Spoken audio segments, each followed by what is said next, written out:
Aleluia. Aleluia, glória a Deus.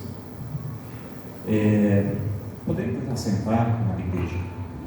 Eu vou fazer menção de alguns versículos.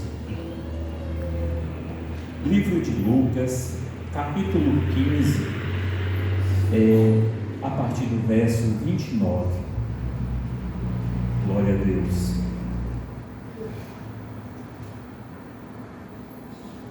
Lucas, capítulo 15, verso 29, diz assim: Mas respondendo ele, disse ao pai: Eis que te sirvo há tantos anos, sem nunca transgredir o teu mandamento, e nunca me deste um cabrito para alegrar-me com os meus amigos. Tendo, porém, este teu irmão, que desperdiçou toda a tua fazenda com as meretrizes, mataste-lhes o bezerro cevado. E ele lhe disse: Filho, tu sempre estás comigo, e todas as minhas coisas são tuas. Mas era justo alegrar-nos e regozijarmos, porque este teu irmão estava morto e reviveu, tinha se perdido e foi achado. Mas era justo alegrar-nos e regozijarmos, porque este teu irmão estava morto e reviveu, tinha se perdido e foi achado. Tema da campanha desse período fala a respeito de promessas. E quando este pai aqui relata ao irmão do filho pródigo que era justo, que era maravilhoso estar alegrando, porque aquele irmão havia se perdido, aquele irmão estava com tudo para que a vida dele se acabasse, mas um detalhe estava claro quando Jesus falou sobre esta parábola: o irmão do pródigo tinha promessas. Você, meu querido irmão, pode estar passando por lutas, por dificuldades, por conta de uma causa que você não tem compreendido o que Deus tem feito em sua vida.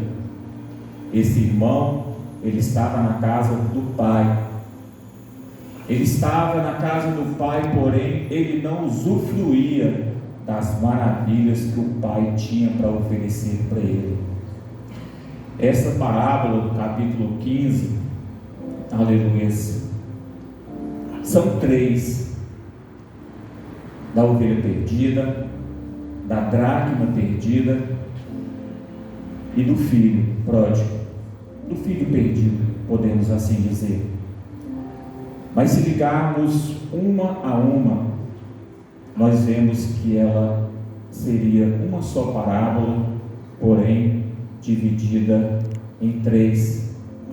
E os personagens destas parábolas, se fôssemos enumerar a todos, os personagens deste evento seriam muitos. Primeiro, Jesus, o principal. A palavra aqui, quando as ovelhas estão perdidas, diz que pessoas se ajuntaram a Jesus: os pecadores e os publicanos. Porém, havia uma outra turma que estavam também escalado nesta passagem: os fariseus, o falso crente, os religiosos daquela época que mataram a Jesus. Outro personagem, o dono das ovelhas. Outro personagem, as 99 ovelhas que permaneceram no aprisco. E também a ovelha perdida. Outro personagem, a dona da dracma. Outra personagem que não tinha vida, mas a própria dracma. Outros personagens, o pai do filho pródigo, o filho pródigo, o irmão do filho pródigo. E todas essas três passagens têm algo em comum. Quando elas receberam a bênção, a vitória, eles chamaram os amigos, chamaram os irmãos, os parentes, para que todos aqui viessem a alegrar com o Senhor. E é interessante dizer que na primeira parábola da ovelha perdida, a ovelha sabia que estava perdida. Acontece muito hoje nos que estão afastados da casa do Senhor. Talvez aquela ovelha lá no pasto, distante, ela estava fazendo o barulho característico de uma ovelha. E o que ela esperava? Ela esperava que as suas amigas, que as suas irmãs ovelhas respondessem para ela. Mas infelizmente elas não ouviram, porque elas estavam ali protegidas pelo bom pastor. Porém, todavia, esse bom pastor conhecia todas as 99. Ele saiu contando de uma por uma. Talvez com o meu pouco conhecimento sobre os irmãos da igreja, eu faço uma rápida passagem. Antônio Filho, o irmão Valmir que estava por ali, a irmã Bruno, o Fernando, o Odair, a irmã Pâmela, a irmã Leila, o Denis, o pastor, e a irmã Cristina. Alguns do meio aqui, a maioria eu conheço também. Mas o bom pastor, aquele que tem lutado as suas lutas, aquele que tem guerreado por você, aquele que tem olhado, aleluias, por todas as tuas dificuldades, além das promessas que Ele fez, Ele está a caminho a buscar aquela ovelha. Como eu disse, conheço vários, mas o seu pastor, Jesus Cristo, conhece todos aqui pelo nome. Todos aqui que têm passado por lutas, por desemprego, aleluias, por dificuldade financeira, por sua saúde, saiba que as promessas do Senhor irão se cumprir.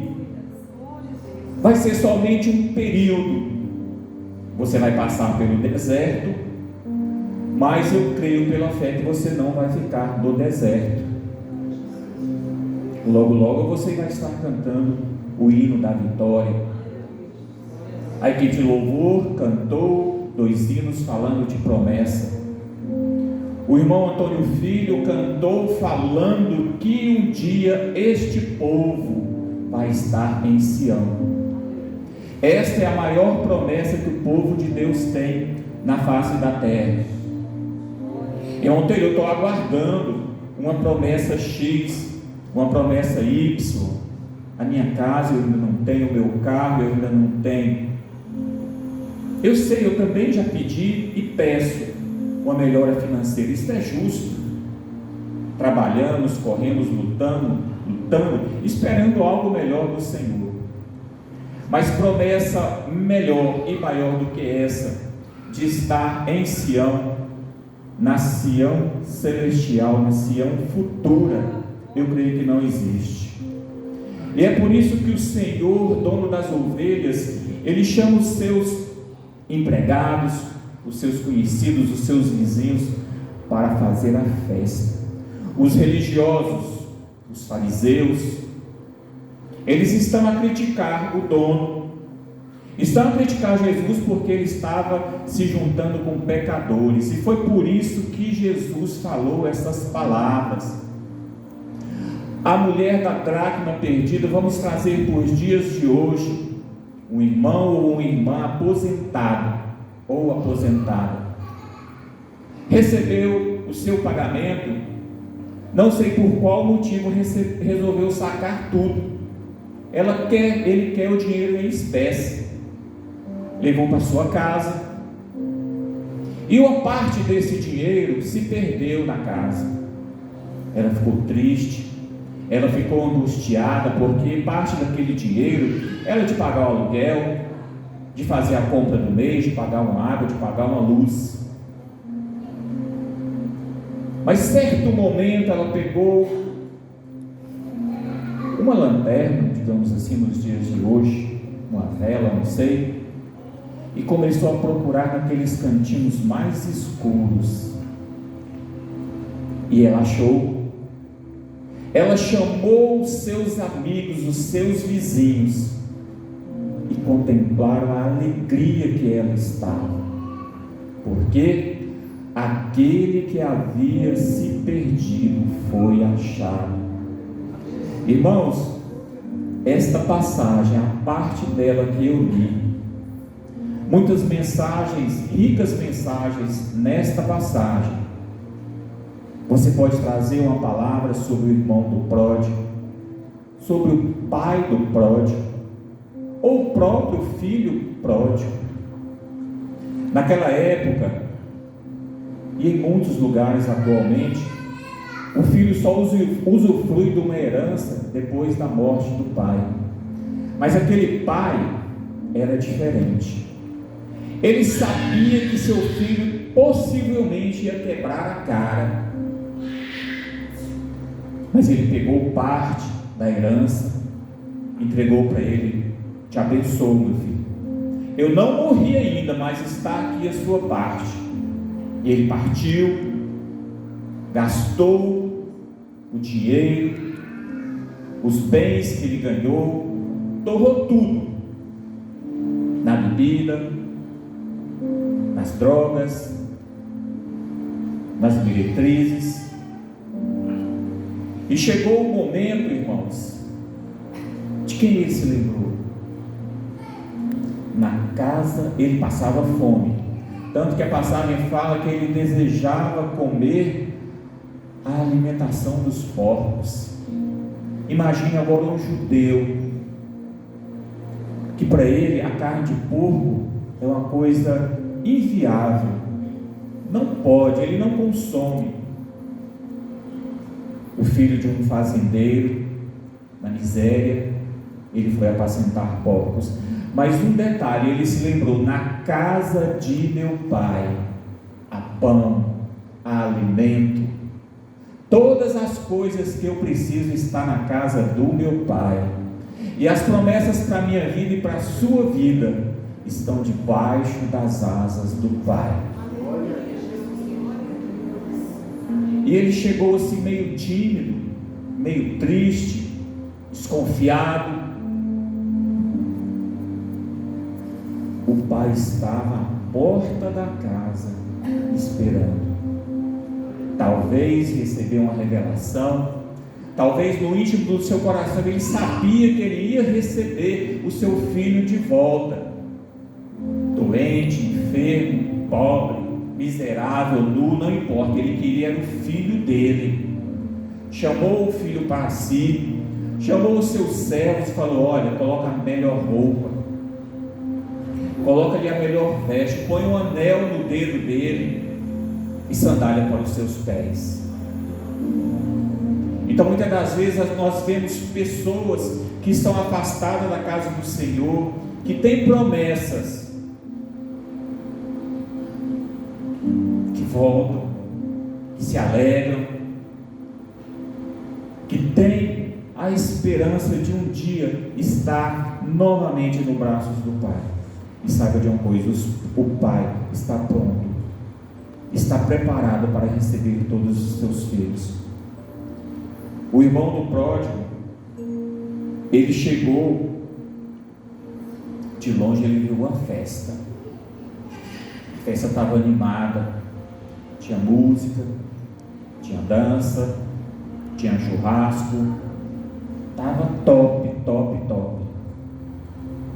Só que ele não quis se chegar, porque ele viu: não, estava vendo alguma coisa diferente aqui. Pode ser o irmão Taylor, esse filho, o irmão do pródigo. Ele chega, ele vê aquela festa, ele fala assim: o que está acontecendo? O seu irmão voltou. Meu irmão? Mas ele gastou todos os bens do meu pai, metade dos bens do meu pai, e ali, agora meu pai recebe ele como se nada tivesse acontecido. A causa de não sermos destruídos são as misericórdias do Senhor, porque as mesmas são infinitas. não tem fim. Você pode sair com a sua herança, você pode gastar, mas se no momento das lutas, da dificuldade você voltar, vai ter anel no dedo, vai ter sandálias nos pés e roupa nova. Mas aquele irmão, ele não aceitava isso, ele achava injusto. Aí é que entra aquele crente que está aqui na casa do Pai, mas ele não usufrui de nada. Ele quer receber a herança dele e usufruir naquele momento do Pai amoroso, aquele Pai que tinha fé, aquele Pai que sofreu, aquele Pai que jejuou, aquele Pai que orou, que chorou de tristeza porque ele havia perdido um filho. Ele falou: olha, o teu irmão voltou. Interessante dizer que essa passagem ela termina sem a conclusão. E ele lhe disse: filho, tu sempre estás comigo, todas as minhas coisas são tuas, mas era justo alegrarmos e regozijarmos, porque este teu irmão estava morto e reviveu, tinha se perdido e foi achado. Não tinha conclusão, mas foi um murro no estômago dos fariseus, porque eles estavam a criticar Jesus de estar com publicanos e pecadores. Por isso ele contou essas histórias que simbolizavam, aleluias, digamos assim, ensinamentos, verdades religiosas ou cotidianas. Por isso que o Senhor usava essas parábolas, muitas das vezes com definição, muitas das vezes oculta, era para muitos entenderem e muitos não entendiam. Então, para finalizar nesta noite, eu quero falar para você: você tem tudo nas mãos. O Pai tem te dado de tudo. Sempre que alguém menciona a irmã Débora, eu imagino ela lá naquele leito de hospital, enferma, se recuperando. Eu imagino o desejo que ela não tem de estar aqui, nem que fosse somente com os braços levantados e batendo palmas. Muitos gostariam. Hoje a irmã Cristina falou do dia que não começou bem, quando ela chegou e tinha um lugar dela. Mas eu vou mais longe. O dia começou mal mais cedo, porque eu tenho que acordar cedinho, mesmo na folga, para levar ela no trabalho. E aproveitando o preço do álcool, pus até a tampa de álcool. E quem disse que o carro pegou? Subimos a pé, é pertinho, mas eu falei: hoje o dia não está com fluidos muito bom. Mas a reviravolta aconteceu durante esse dia, e o Senhor, como é misericordioso e poderoso para mudar, Ele fez algo tremendo que nós não esperávamos na nossa família. Não vou contar detalhes, mas foi uma coisa que na tristeza nós choramos muito. Porém, na alegria, na mudança de situação, nós choramos também, mas foi de felicidade. Nós temos os nossos filhos, os nossos familiares, então vamos valorizar. Por um momento hoje eu louvei e glorifiquei a Deus, porque eu vi que a mão dele está sobre a minha casa, sobre a minha família, e eu tenho certeza que também na família dos irmãos, das irmãs, das crianças e dos jovens. Aleluias. Salmo 30, verso 5. O choro pode durar uma noite, mas a alegria vem pelo amanhecer. Não posso passar mais, porque o pastor encerra às 21 horas. Eu louvo, agradeço a Deus pelas maravilhas que Ele fez. Agradeço a oportunidade que a irmã Cristina me convidou nesta noite. Amém?